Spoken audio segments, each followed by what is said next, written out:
I'm joined now by author Dreama Drudge. Dreama, thank you for being here. I told you before we started shooting that I'm really excited about your work because it incorporates not just beautiful writing, but beautiful art. How did it all come to be?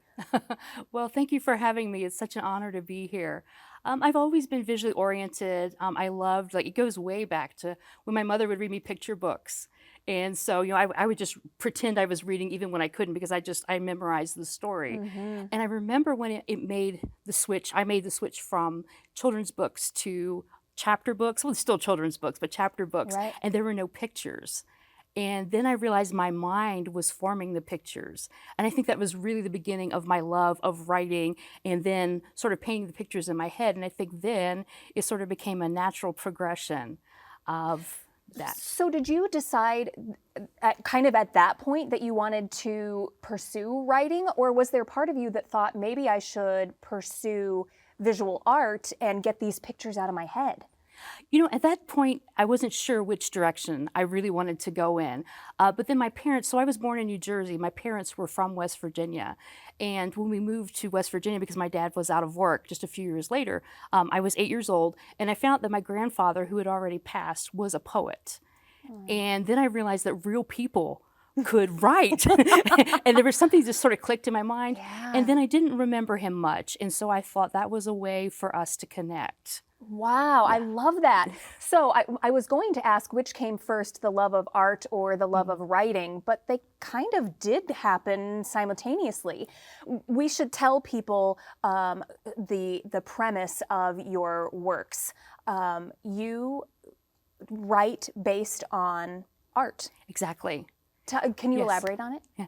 Well, if people are familiar with like Susan Freeland's Luncheon of the Boating Party, then of course there's the Pearl Earring, which was by Tracy Chevalier, Right. and that was a huge monster book and then movie. Yeah. I had read those and they really stirred something in me. But then I took a class.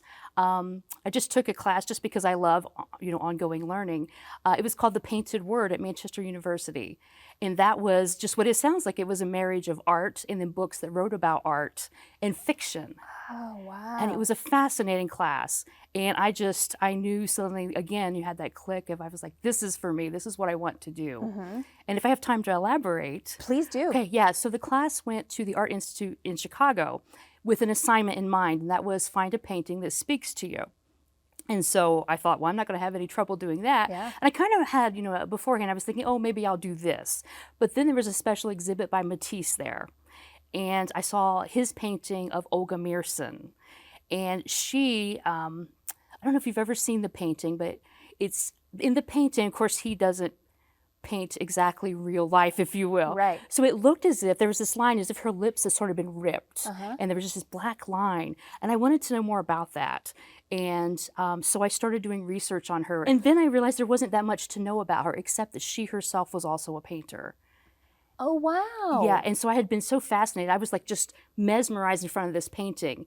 And that has happened to me several times, being in front of a work of art and just being mesmerized and feeling like I was going to faint and my heart just beating and feeling like just crying, literally just crying. And then after that happened to me in Italy, I realized, I started researching it. That's a thing. It's called Stendhal's syndrome. Really? And I guess it was first sort of recognized in Florence because, of course, Florence is so full of art everywhere you go. And that Yeah. it was sort of diagnosed, and there's a hospital there that, like in the 1970s, started seeing an uptick of people coming in who were just overwhelmed with these beautiful works of art. So you have taken this very real syndrome, if you will, Right. and turned it into fiction. The novel Victorine is actually based very much on Edouard Manet's paintings of her starting in like 1862. And in that class I was talking about, The Painted Word, our professor put up a slideshow and he showed the painting Olympia by Edouard Manet. And if anyone knows anything about Manet, they know that painting is very iconic, that and The Luncheon on the Grass. Right. But when I saw Olympia, the professor just had a few words to say. And then, of course, he had to go on to the next slide. And I was like, wait, don't, I want to know more. Yes. And so then the next summer, my husband and I had an opportunity to go to Paris and to d'Orsay and actually see her in person. And again, I had that just crying, literally crying in front of her and saying, I know you want to say something more to me. What do you want to say? And then I found out she also was a painter, but history has forgotten that. Wow. And then I realized, I thought, oh, she wants me to tell her story.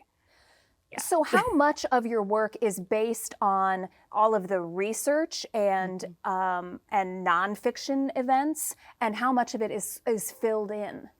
Oh my goodness.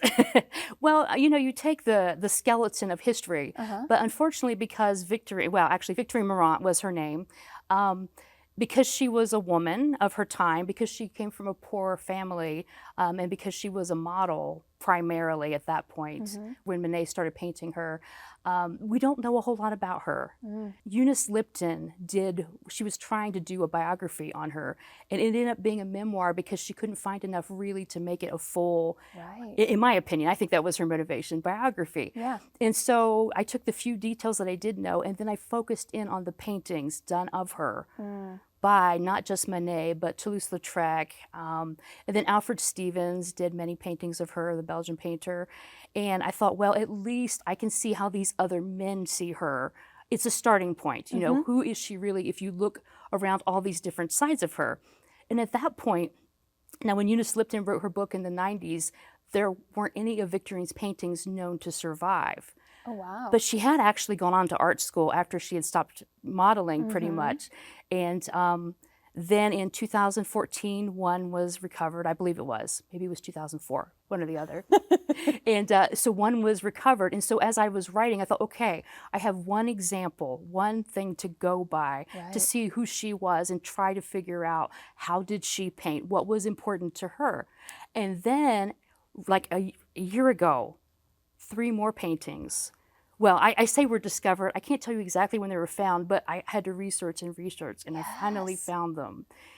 And the one I wanted the most was I wanted her self-portrait, because I thought, we see how all these men have seen her.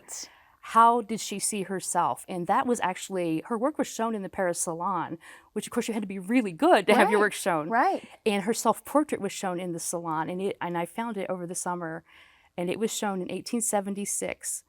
And then I got the permission of the current owner to have it on the back of my book. Wow. And I feel like I so badly wanted to tell her story. So long answer short, I put all the history I could in there, but then of course there are lots of things that you have to fill in around. So does that feel like a huge responsibility, because you know that this person is real, but you know that you are filling in these lacking details? I would imagine that, to me, would be anxiety producing. Yeah, absolutely, because I want to know, well, did I get it right? Sure. And I don't have a whole lot of sources. I can't go to Paris and do lots of research. I don't even speak French, unfortunately. Right. But then I also read a book called Le Luministe about, so in my book, Berthe Morisot is in it.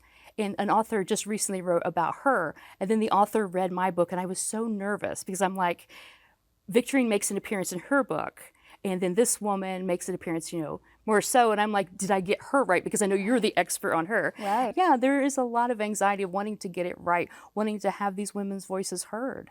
How much of your work feels like work? I can feel how passionate you are about it, but I imagine that all of the research and everything that goes into it, and that responsibility that you have to these real people, makes it feel less fun from time to time. I happen to be very blessed in that I love the history, love the research, that I've been able to be in some of these real places and like walk the streets in Paris. So that's sort of more real to me. Yeah. And I love to write first drafts, but I really, really like to revise, because I want to be sure that I've got this right, and I will revise and revise. So I like all of it. I think where the frustration comes in is if I feel like, sort of like with the self-portrait, I felt like there's a missing piece. And that can get me frustrated and get me down a little bit. And I'm like, if only. And it's like, well, maybe you're never going to have it. But then it seems like the universe brings it at the right time. Wow. Can you even articulate how it feels to take all of these passions and marry them successfully? Because I think a lot of people make the attempt, but you have physical representation of these passion projects. Can you tell me how that feels? Well, at first you don't think you're going to be able to do it, Yeah. I started out sort of with thinking I was going to make it a collection of short stories, Victorine, and I would go from painting to painting, and I think that took away some of the fear of, because I can write a short story, I've done it before, and I can write another short story, and then I realized there was a thread, and it's a pretty good feeling when it comes together. I bet. Do you have a piece of art that you have considered tackling that you just feel like you're not ready for? I love Michelangelo's David more than almost anything in the world. And I've been there, been very blessed to see it twice. Wow. And the first time I saw it, I had that whole reaction of like crying and just circling it. And I was with the tour group and they were leaving and they were telling me to come on. And I was like, I'm not leaving. Yeah. I'm not ready. I'm not leaving. I finally, of course, I had to, unless I wanted to find my own way home. But I just can't get it in. Like, I don't know what I want to write about. I wrote a nonfiction piece, but I would love to be able to find just the right. And of course, there have been a couple of really good novels about, the David already. So maybe that story doesn't need to be retold, but I would love to find an entry point for that.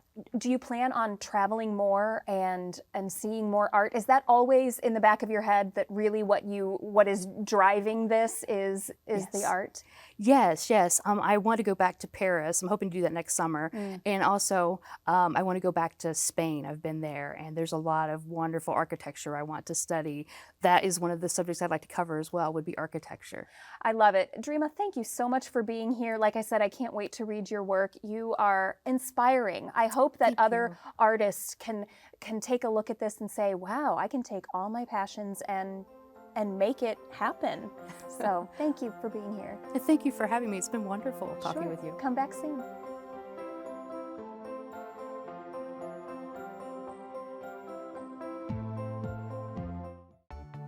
Arts in Focus on PBS Fort Wayne is funded in part by the Our Foundation and the Community Foundation of Greater Fort Wayne.